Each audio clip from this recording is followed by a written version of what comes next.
Megastar Chiranjeevi గారి birthday సందర్భంగా ఇంద్ర సినిమాను రీ రిలీజ్ చేసిన సంగతి తెలిసిందే. మరి ఈ సినిమా థియేటర్ రెస్పాన్స్ ఎలా ఉందంటే ఇలా ఉంది. థియేటర్లలో ఒకటే విజిల్స్ సీన్కి.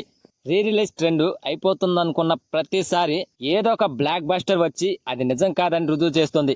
అంతెందుకు, రీసెంట్ గా రీ రిలీజ్ అయిన సెంటిమెంట్ సినిమా మురారీని ఎవరు చూస్తారు అనుకుంటే ఏకంగా రికార్డులోనే తిరగరాసింది. ఇక తాజాగా రిలీజ్ అయిన ఇంద్ర మూవీ సిచ్యువేషన్ కూడా ఇలానే ఉంది. ఈ సినిమా అప్పట్లో ఇండస్ట్రీ హిట్ మూవీ అని తెలిసిందే. ఈ మధ్య 2 వీక్స్ నుంచి థియేటర్లలో ఒక మాస్ సినిమా అనేది లేదు. థియేటర్లోకి వచ్చిన కొత్త సినిమాలు కూడా చేతులెత్తేశాయి. దీంతో అందరి చూపు కూడా ఇప్పుడు ఇంద్ర సినిమా పైన పడ్డది. ఈ సినిమాలో మాస్ కి కొదవ అనేదే లేదు. సో దీంతో 380కి పైగా భారీగా థియేటర్లలో రీ రిలీజ్ చేశారు అశ్విని దత్ గారు. ఇక ఏపీ తెలంగాణ కలిపి థియేటర్లలో ఎక్కడ చూసినా హౌస్ఫుల్లే ఈ ఇంద్ర రీ రిలీజ్ సినిమాకి. క్రాస్ రోడ్స్ లో ఉన్న సంధ్యా సుదర్శన్, దేవి తారక రామ ఇలాంటి థియేటర్లన్నీ కూడా కిక్కిరిసిపోయాయి ఈ సినిమాకి. అంతేకాకుండా బెంగళూరులో 5 గంటల నుంచే సంధ్య థియేటర్లో మారు మోగిపోతుంది.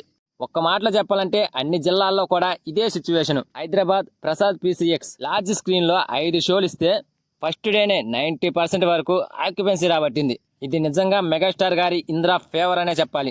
ఇక ఈ సినిమా స్టార్ట్ అయిన దగ్గర నుంచి కూడా ఈ సినిమాలోని సాంగ్స్ కి సీన్స్ కి థియేటర్లో స్టెప్ లేని ఆడియన్స్ లేరు. కంప్లీట్ కమర్షియల్ మాస్ ప్యాకేజీగా చెప్పుకునే ఈ ఇంద్ర సినిమాలో చిరంజీవి గారి నటన మెయిన్ హైలైట్ అయితే, ఇక దానికి తోడు మణి శర్మ మ్యూజిక్, BGM, దాయి దాయి దామ్మ వీణా step, flashback, Shaukat Ali Khan track, Brahmanandam గారి కామెడీ ట్రాక్, హీరోయిన్స్ నటన, డాన్స్, ఇలా చెప్పుకుంటూ పోతే ఒకటేంటి చాలానే ఉన్నాయి ఈ సినిమాలో. ముఖ్యంగా దాయి దాయి దామ్మ వీణా స్టెప్ కి ప్రతి ఒక్కరూ లేచి డాన్స్ చేశారు. సో ఇలాంటి రెస్పాన్స్ తో ఫస్ట్ డేనే ఎక్కువ థియేటర్లలో ఈ సినిమా రిలీజ్ అవ్వడం వల్ల ఎక్కువ కలెక్షన్స్ రాబట్టే అవకాశం ఉంది. మురారి సినిమా కలెక్షన్స్ టార్గెట్ ఇప్పుడు రీ రిలీజ్ సినిమాల కలెక్షన్ విషయంలో టాప్ ప్లేస్ లో మురారి సినిమా ఉంది. మరి ఆ సినిమా కలెక్షన్స్ ను ఈ సినిమా బ్రేక్ చేస్తుందో లేదో చూడాలి. సో ప్రజెంట్ అయితే విపరీతంగా ఎంజాయ్ చేస్తున్నారు థియేటర్లలో ఈ ఇంద్ర సినిమాని. ఇప్పుడే ఎలా ఉందంటే, రేపు తమ్ముడు పవన్ కళ్యాణ్ గారి గబ్బర్ సింగ్ సినిమాను రీ రిలీజ్ చేస్తున్నప్పుడు అప్పుడు హడావుడి ఏ రేంజ్ లో ఉంటుందో ఆలోచిస్తుంటేనే గూస్ బంప్స్ వస్తున్నాయి. సో ఫ్రెండ్స్, ఈ ఇంద్ర సినిమా మళ్ళీ థియేటర్లో ఎక్స్పీరియన్స్ మీకు ఎలా అనిపించిందో కామెంట్ చేయండి ఫ్రెండ్స్. అలాగే వీడియో కనుక నచ్చితే please guys like, share, subscribe ఏదో ఒకటి చేయండి ఫ్రెండ్స్ ప్లీజ్.